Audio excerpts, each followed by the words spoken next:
Hello दोस्तों, welcome my YouTube channel study with Neha. आज जो हम शुरू करने जा रहे हैं वो है यूनिट 2, जिसके अंदर हम कवर करने वाले हैं आज 3 टॉपिक। इसमें से राष्ट्रीय पुस्तकालय, शैक्षणिक पुस्तकालय और सार्वजनिक पुस्तकालय। मेन चीज़ है कि पहले नंबर पे तो क्वेश्चन ये बन जाता है कि पुस्तकालय है क्या।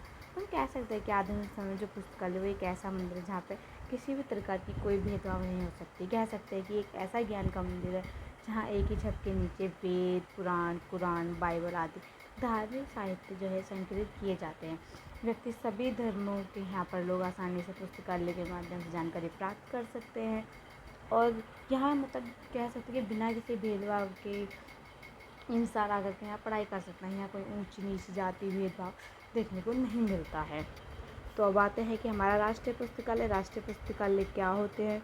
तो राष्ट्रीय पुस्तकालय पहले तो यहाँ दे रखा है कि पुस्तकालय के प्रकार। पुस्तकालय के 6 प्रकार हैं। राष्ट्रीय पुस्तकालय जो कि अभी हमने ऊपर देखा, राष्ट्रीय पुस्तकालय, शैक्षणिक पुस्तकालय, सार्वजनिक पुस्तकालय। राष्ट्रीय पुस्तकालय नेशनल लाइब्रेरी के बारे में, शैक्षणिक यानी कि स्कूल, कॉलेज और जो सारी लाइब्रेरी होती है उनके बारे में। पब्लिक लाइब्रेरी यानी कि जो जनता के लिए खोला गया है ये पुस्तकालय होता है, उसे पब्लिक लाइब्रेरी कहते हैं। जैसे कि दिल्ली पब्लिक लाइब्रेरी है, यहाँ जो हमें दिल्ली में देखने के लिए मिलती है। तो हम शुरू करते हैं एक एक करके राष्ट्रीय पुस्तकालय से, जो कि राष्ट्रीय पुस्तकालय क्या है और किसे कहते हैं। कह सकते हैं राष्ट्रीय के पुस्तकालय तंत्र शीर्ष बिंदु पर राष्ट्रीय पुस्तकालय को माना जाता है, जो कि किसी एक विषय से संबंधित होते हैं, जैसे कि national library of agriculture, medicine. तो ये एक राष्ट्रीय पुस्तकालय का है। और फ्रांस विश्व का पहला ऐसा देश था जो वहाँ के जो राजा द्वारा स्थापित एक पुस्तकालय को 1795 में राष्ट्रीय संपत्ति घोषित कर दिया गया था। और हम कह सकते हैं कि जो भारत का राष्ट्रीय पुस्तकालय वो कोलकाता में स्थित है। तो इसके ऊपर एक मैं छोटा सा नोट्स पे आपको बताती हूँ कि राष्ट्रीय पुस्तकालय के बारे में, कि जो राष्ट्रीय पुस्तकालय है वो राष्ट्रीय सूचना और पुस्तकालय का केंद्र होता है, जिसका उद्देश्य क्या है कि एक सूचना समाज के सिद्धांतों का पालन करना है और उसी राष्ट्रीय संस्कृति विरासत का प्रचार करना है, ताकि देश और साथ ही साथ प्रत्येक निवासी का भी विकास हो सके। अगर हम राष्ट्रीय पुस्तकालय की बात करें तो ये कोलकाता में स्थित है और ये भारत का सबसे बड़ा पुस्तकालय है। राष्ट्रीय पुस्तकालय की जो स्थापना है वो 1948 में इम्पीरियल लाइब्रेरी अधिनियम में पारित की गई थी और ये कोलकाता में है, ये मैंने आपको बता ही दिया है। और यहाँ के अकॉर्डिंग बात करें कि यहाँ बोला गया कि राष्ट्रीय पुस्तकालय के बारे में बोला गया था, उसके अलावा यहाँ राष्ट्रीय पुस्तकालय की परिभाषा के बारे में बोला गया। तो उन्होंने परिभाषा यहाँ पे दी है कि किसी भी देश की सरकार द्वारा विशेष रूप से स्थापित पुस्तकालय उस देश के लिए सूचना की जो भलीभांति रक्षा करता है, सुरक्षा करता है, तो उसे हम राष्ट्रीय पुस्तकालय कह सकते हैं। और राष्ट्रीय पुस्तकालय के ऊपर जो कि अलग अलग परिभाषाएँ दी गई हैं और इनमें हेनाल्स लाइब्रेरी, ग्लॉसरी, ALA, तो ये सब भी हम इसमें देखेंगे। आगे बात करते हैं कि राष्ट्रीय पुस्तकालय की परिभाषा इस प्रकार दी गई है। इसके 6 संस्करण दिए गए हैं यहाँ, तो हम इनको एक बार रीड कर लेंगे कि राष्ट्रीय संप्रभुता की सेवा करना और पुस्तकों मात्र संदर्भ के लिए होना, स्वताधिकार पुस्तकालय होना और इसका सबसे तरीका प्रकाशकों द्वारा उनको प्रकाशित सभी प्रकाशन की प्रतियों को जमा करना होता है कि 4 बुक होती है, चारों जगह अपनी अपनी जगह की जाती है, चारों कोनों में 4 जगह की लाइब्रेरी, जैसे कि दिल्ली है, कोलकाता है और चेन्नई है और मुंबई है। तो इस तरीके से सबकी एक प्रतिलिपि हर जगह दी जाती है। आगे दूसरी हम बात करते हैं कि यहाँ दूसरी तरफ यहाँ ALA ग्लोस है। राष्ट्रीय पुस्तकालय की सरल भाषा में अपने आप ही एक परिभाषा देते हैं कि जो कि राष्ट्रीय द्वारा अनुरक्षित पुस्तकालय के रूप में परिभाषित किया है कि राष्ट्रीय बौद्धिक जो पैट्रिमोनी के संरक्षण के लिए है। उनका कहना है कि ये सब जो है कि जो पैट्रिमोनी है और के संरक्षण और संकलन और अन्य देशों में भी प्रकाशित महत्वपूर्ण पुस्तकों का कार्य छोड़कर राष्ट्रीय पुस्तकालय द्वारा अर्जित सेवाओं निश्चित उल्लेख या विवेचना नहीं करती है। यहाँ कह सकते हैं कि नेशनल मतलब राष्ट्रीय पुस्तकालय के कुछ कार्य बताए गए हैं यहाँ। ये इसके 6 कार्य हैं। 6 या 5 हैं। राष्ट्रीय ग्रंथालय का निर्माण, जो राष्ट्रीय पुस्तकालय का जो कार्य होते हैं वो एक तरीके से ये होते हैं कि ग्रंथ सेवा प्रदान करना, सरकारी गतिविधियों के लिए कार्य करना, सरकार को सेवा प्रदान करना, अन्य प्रकार की सामग्री को भी अधिग्रहण करना, राष्ट्रीय पुस्तकालय का भी नेतृत्व करना। तो हम इन सब में इसको भी इंक्लूड कर सकते हैं। तो आगे हम बात करते हैं कि 1964 में मनीला में उनके कार्य के बारे में बताया गया है। जैसे मैंने बताया था, ये पुस्तकालयों का नेतृत्व, सरकारी की सेवाएं वगैरह प्रदान करना, तो ये सारा है। यहाँ पे बताया गया है कि लाइन और रिफ्ला के बारे में भी इंक्लूडेड किया गया है। तो आप ये सब देख सकते हैं कि इसमें किस किस चीज़ के ऊपर ज़्यादा ध्यान दिया गया है। आगे बात करते हैं कि ये इसकी परिभाषा है कि नेशनल लाइब्रेरी के बारे में क्या क्या क्या गया, उसके कार्य हैं। ओके, परिभाषा और उसके कार्य, तो आप इसमें से धीरे धीरे पढ़ेंगे और आपको समझ आ जाएगा, ऐसा नहीं है कि नहीं समझ आएगा। अब भारत के राष्ट्रीय पुस्तकालय है के संकलन के बारे में बात किया गया है, क्या क्या है, कैसे। और जो यहाँ है ना, वो इस बात पर विशेष बल दिया गया है संकलन में कि जो कोलकाता स्थित भारत के राष्ट्रीय पुस्तकालय है उसमें 22 लाख से अधिक पुस्तकें, सामान्य अन्य सामग्रियाँ हैं, जिसमें कि पुस्तक एवं समाचार प्रदाय, जो कि 1956 के माध्यम से पुस्तकें हैं, जैसे क्रय, उपहार और अन्य विशेषाधिकार हैं, तो इस पर दिया गया है। और कहते हैं कि जो संकलन है ना, वो अंग्रेजी भारतीय भाषाओं में, अंग्रेजी और भारतीय दोनों भाषाओं में, जो कुछ पुस्तकें कुछ विदेशी भाषाओं में भी हैं। तो यहाँ इनके पॉइंट ऑफ व्यू से बातें करते हैं।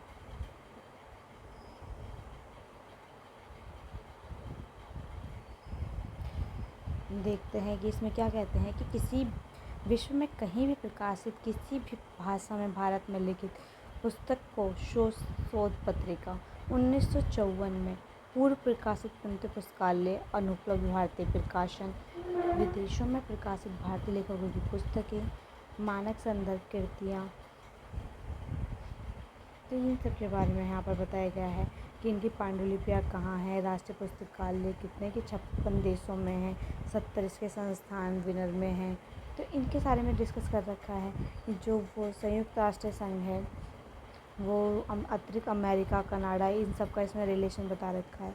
तो आप ये एक तरीके से इसमें ये देख सकते हैं। आप इसकी सेवाओं के बारे में डिस्कस करते हैं कि इसकी सेवाएँ कौन कौन सी, अंतर पुस्तकालय सहित सेवा, पठन सुविधाएँ मतलब पढ़ने के लिए उपलब्ध कराना, ग्रंथ सूची व संदर्भ सभी पुस्तकें उपलब्ध होना, संदर्भ सेवा, यानी कि आप कुछ भी किसी भी मतलब अपने पुस्तक के बारे में पूछ सकते हैं कि हमें ये पुस्तक कहाँ मिलेगी, किस प्रकार की मिलेगी, प्रतिलिपि सेवा, यानी कि हर प्रकार की पुस्तक का उपलब्ध होना। तो ये सारी चीज़ें इसमें डिस्कस कर रखा है। राष्ट्रीय पुस्तकालय हेतु उधार प्रक्रिया काफ़ी तक विक्षण है। और कह सकते हैं कि जो राष्ट्रीय पुस्तकालय है ना, वो राष्ट्रीय और अंतर्राष्ट्रीय दोनों स्तरों पर ही महत्वपूर्ण भूमिका निभाते हैं। तो यहाँ राष्ट्रीय पुस्तकालय का ख़त्म होता है। अब हम आते हैं शैक्षणिक पुस्तकालय। जो शैक्षणिक पुस्तकालय की क्या होते हैं, हम सीधे इसके बारे में डिस्कस करते हैं। शैक्षणिक पुस्तकालय की बात करें तो इस पुस्तकालय का मुख्य कार्य क्या होता है कि विद्यार्थियों द्वारा कक्षाओं में अर्जित ज्ञान को पूर्ण तथा विकसित करना, वे उनमें चिंतन की मौलिक शक्ति का उत्पन्न करना। कह सकते हैं कि शिक्षा को समाज में परिवर्तित आवश्यकता के अनुरूप ढालने के लिए शिक्षा शास्त्रियों और समाज शास्त्रियों का समय समय पर शैक्षणिक सम्मेलनों व कार्यशालाओं का आयोजन करना, अपने देश की सरकारों का ध्यान अपनी ओर आकर्षित करना। तो ये सब हम शैक्षणिक पुस्तकालय के अंदर देखते हैं। और इसके ऊपर भी हम देखते हैं कि यहाँ पर भी उच्च शिक्षा के बारे में बात की गई है और फॉल रिपोर्ट के बारे में हम इसमें पढ़ सकते हैं। शिक्षा पुस्तकालय के परिवर्तन में विकास के ऊपर बल दिया गया है। और कह सकते हैं कि शिक्षा पुस्तकालय की भावी भूमिका के बारे में बताया गया है यहाँ। तो हम अब आगे आते हैं कि विद्यालय पुस्तकालय क्या होते हैं। विद्यालय पुस्तकालय के बारे में आपको थोड़ा बताते हैं। जो शैक्षणिक पुस्तकालय होते हैं ना, उसमें विद्यालय पुस्तकालय जो होते हैं उनका सबसे अधिक महत्व देखने को मिलता है। जो ये पुस्तकालय होती है, विद्यार्थी के प्रारंभिक शैक्षणिक जीवन के अध्ययन के प्रति अभिरुचि जागृत करने में सहायक सिद्ध होते हैं। जो विद्यालय पुस्तकालय होते हैं ना, वो एक तरीके से उन बच्चों के पुस्तक वाचन, श्रव्य दृश्य उपकरण सारी चीज़ों में काफ़ी मदद करते हैं। विद्यालय में पुस्तकालय उनको कहानी वाचन के द्वारा, सुनाकर, उपकरण दिखाकर, तो उन्हें एक तरीके से पढ़ाने का, उनका मनोरंजन करने का, उनको किताबों के प्रति रुचि बढ़ाने का काम करते हैं। तो इस प्रकार से कह सकते हैं कि पुस्तकालय का काफ़ी भूमिका निभाता है, और किसी भी पुस्तकालय के अनेक प्रकार की सेवाएँ होती हैं। तो अब यहाँ पे जो क्या है कि सेवाओं के बारे में जिक्र किया गया है कि कौन कौन सी सेवाएँ होती हैं। सेवाएँ देख लेते हैं कि उधार देना, सूचना संदर्भ सेवा। सूचना संदर्भ सेवा जो कि जब आप पुस्तकालय में आते हैं और जो वहाँ पर पुस्तकालय अध्यक्ष होता है, वो आपको बताता है कि कौन सी बुक कहाँ रखी है, कौन सी बुक लेनी है, कब तक आपको वापस करनी है, जो एक मार्गदर्शक के रूप में काम करता है, परामर्शदर्शी। और उधार पाठन सूची निर्माण, नैतिक सेवाएँ। और विद्यालय पुस्तकालय के कार्य की बात करें, कि हम कार्य की बात करें तो इसके कार्य कौन कौन से होते हैं कि संदर्भ सेवा प्रदान कर छात्रों की जिज्ञासा और अध्ययन को अभिरुचि बढ़ाना, समय समय पर नवीनतम विषयों को प्रकाशित कर विशेष कार्य रूप प्रदर्शित करना, विद्यार्थियों को ग्रंथ पत्र पत्रिकाएँ, दृश्य और श्रव्य सामग्री देना, पाठ्यक्रम संबंधित ग्रंथों के अतिरिक्त उच्च कोटि के साहित्य के अध्ययन हेतु छात्रों को प्रेरित करना। ओके, तो अगला टॉपिक है जो शुरू करने जा रहे हैं वो है महाविद्यालय। महाविद्यालय क्या कौन से होते हैं? तो महाविद्यालय जो पुस्तकालय होते हैं वो पूर्णतः शिक्षा के कार्य के रूप में ही करते हैं। तो ये कह सकते हैं कि जो ये है कि छात्रों को बिल्कुल भिन्न परिवेश प्रदान करता है, और जो ये है छात्रों का स्वयं ज्ञान अर्जन अधिक निर्भर करता है। उन्हें खुद ही पुस्तकें लेनी है, ढूंढनी है, तो उन्हें आकर के इसकी नॉलेज वहाँ पर खुद मिलती है। तो यहाँ कह सकते हैं कि ये उच्च स्तर उत्तरदायित्व के लिए है। अब इसके कार्य के बारे में बात करें हम महाविद्यालय के, तो महाविद्यालय के कार्य के बारे में बात करें तो विद्यार्थियों द्वारा चयनित पाठ्यक्रम से संबंधित ग्रंथों को उपलब्ध कराना, सहायक अध्ययन के लिए पाठन सामग्री प्रदान करना, विद्यार्थियों को संदर्भ सेवा के माध्यम से पुस्तकालय उपयोग की जानकारी प्रदान करना, और प्राध्यापकों को अध्यापन कार्य हेतु अध्ययन सामग्री को उपलब्ध कराना, ज्ञान के संपूर्ण क्षेत्रों से संबंधित उच्च कोटि के मनोरंजनदायक, प्रेरणादायक, सूचनादायक साहित्य को संग्रहण करना। तो ये सारे क्या है कि ये इसके कार्य हैं। अब आगे हम डिस्कस करते हैं कि इसमें क्या बता रखा है, इसकी सेवाएं बता रखी हैं, किसी क्या क्या सेवाएं होती हैं कि पाठ्य सेवाएं, उधार देना, अध्ययन कक्ष में सेवाएं, सूचना संदर्भ सेवाएं, पुस्तकालय की सेवाएं, पुस्तकालय प्रयोग की सेवाएं। तो ये सारी इसकी सेवाएं हैं। अब आगे आते हैं विश्वविद्यालय पुस्तकालय। विश्वविद्यालय पुस्तकालय हेतु जो कि विश्वविद्यालय का हृदय है। जो पुस्तकालय क्या होता है, पुस्तकालय ना विश्वविद्यालय का हृदय है। इस मुहावरे का बिल्कुल सही स्पष्ट नहीं है यहाँ, ऐसा रंगनाथन का कहना था। तो हम आगे देखते हैं कि सेक्शन पुस्तकालय के कार्य के बारे में।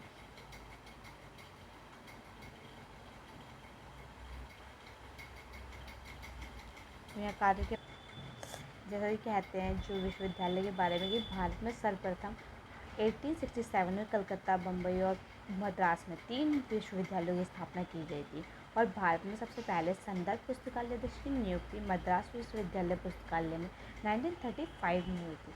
और आज के पुस्तकालय विश्वविद्यालय के अभिन्न अंग बन गए हैं। इन संस्थाओं को स्पंदनशील हृदय भी कहा जाता है, और विश्वविद्यालय का अध्ययन समाप्त होने के पश्चात छात्रों को अपने व्यवसाय से संबंधित उचित मार्गदर्शन की आवश्यकता होती है, और व्यवसाय से संबंधित अध्ययन सामग्री को पुस्तक सूचियों के रूप में उपलब्ध कराने का दायित्व भी पुस्तकालय का ही है।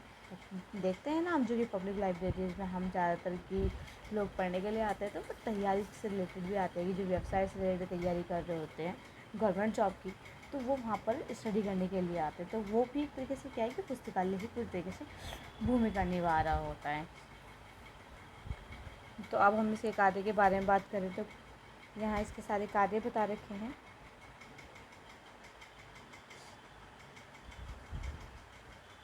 फिर इसके संकलन का निर्माण व संगठन बता रखा है कि आप इसमें पढ़ सकते हैं। फिर इसकी सेवाएं हैं, क्या क्या इसकी सेवाएं हैं कि पुस्तकें उधार देना, संदर्भ, अन्य सुविधाएं, सहायक, जागरूकता, साहित्यिक खोज, विशेष संकलन, संरक्षण सेवाएं, अन्य सेवाएं, सेवाएं विशेष। तो ये सारा कुछ हमें इसके अंदर देखने को मिलता है। और इसके कुछ व्यावसायिक कर्मी, भौतिक सुविधाएं, और मेन आता है इसका वित्त शोषण, बजट क्या रहेगा विश्वविद्यालय का। तो ये सारा कुछ इसके अंदर डिस्कस किया गया है। अब अगले पॉइंट की तरफ हम आते हैं कि अगला जो पुस्तकालय है वो है सार्वजनिक पुस्तकालय। सार्वजनिक पुस्तकालय को हम कह सकते हैं कि जो जनता के लिए खोला गया पुस्तकालय है वो सार्वजनिक पुस्तकालय है। तो हम इससे बात करते हैं कि जो सार्वजनिक पुस्तकालय होते हैं वो अपने क्षेत्र के समस्त निवासियों को बिना किसी भेदभाव के निःशुल्क सुविधाएं प्रदान करते हैं। और इन गतिविधियां विविध प्रकार की होती है, जिसके कारण ये विविध नामों से जाने जाते हैं, जिन्होंने इसके शैक्षणिक कार्यों के महत्व दिया है। और उन्होंने इसे जनता का विश्वविद्यालय का नाम भी दिया, क्योंकि जनता के लिए खोले गए पुस्तकालय होते तो इन्हें जनता का विश्वविद्यालय कह दिया गया। जिन्होंने सांस्कृतिक व मनोरंजन भूमिका को सराहा तो उन्होंने इसे जनता का सांस्कृतिक केंद्र भी बता दिया। तो मतलब जिसने जिस चीज़ के लिए इसको यूज़ किया, कुछ के लिए तो ये कहते हैं कि अध्ययन एवं विश्वसनीय सूचना देने वाले यानी सूचना केंद्र के रूप में है। तो सूचना की जो सार्वजनिक पुस्तकालय की परिभाषा है ना वो अलग अलग है। यूनेस्को इसके बारे में एक अलग परिभाषा देता है, और हम इसके अलग अलग रूप में अलग अलग परिभाषा भी देखेंगे यहाँ कौन इसके बारे में क्या कहता है। और कहना है कि 20वीं सदी में इसकी नींव रखी गई थी, और ये एक शिक्षा, सूचना, मनोरंजन केंद्र सबके रूप में हमें देखने को मिलता है। और सार्वजनिक पुस्तकालय जनता और औपचारिक शिक्षा के युग में त्रिपक्षीय भूमिका के रूप में भी कार्य करता है। और 1993 में इसे जनता के लिए खोल दिया गया था। 1995 की बात करें तो यूनेस्को मैनिफेस्टो को जारी किया गया था। आगे हम सार्वजनिक पुस्तकालय के बारे में बात करें तो सार्वजनिक पुस्तकालय जो ज्ञान का स्थानीय द्वार मार्ग है, व्यक्ति एवं विकास हेतु मूल शर्त प्रदान करता है कि यहाँ पर मुफ्त का ज्ञान है और ये सभी के लिए खुला हुआ है। यहाँ किसी भी तरीके का कोई भी भेदभाव हमें नहीं देखने को मिलता है, ना आयु, धर्म, भाषा, किसी भी तरीके की कोई भी भेदभाव हमें यहाँ देखने को नहीं मिलता है। तो हम कह सकते हैं जो ये है सार्वजनिक पुस्तकालय वो सभी के लिए समान रूप से खोला गया है। यहाँ बात करें कि ज्ञान समाज में सार्वजनिक पुस्तकालय की भूमिका की, जो सार्वजनिक पुस्तकालय है वो कार्य, मिशन, विज्ञान के क्षेत्र में भी काफ़ी बल देता है। इसका कहना है कि जो जीवन के कार्य करना है तो वो ज्ञान पर ही आधारित है। और इसके अलग अलग लोगों ने अलग अलग परिभाषा भी देखी। बेकन का कहना था कि reading marks of full man, यानी कि अध्ययन के द्वारा ही व्यक्ति को स्वर्गीय विकास होता है। जो सार्वजनिक पुस्तकालय है वो जन जागृति में सशक्त माध्यम है। अगर हम अब इसके रूपों के बारे में बात करें तो जनता के शिक्षणशाला भी कह सकते हैं, जनता का विश्वविद्यालय कह सकते हैं, जहाँ पे किसी भी भेदभाव या समस्त रंग, जाति, किसी भी प्रकार का कुछ भी नहीं देखने को मिलता है। ये निःशुल्क सेवा है। यहाँ जन पुस्तकालय के महत्व की बात करें तो जन विश्वविद्यालय के रूप में व्यक्तिगत सर्वी के विकास रहा है, राष्ट्रीय पुस्तकालय अंतर्राष्ट्रीय सहयोग रहा है, और अवकाश का सदुपयोग हुआ है, शिक्षा का साधन हुआ है। और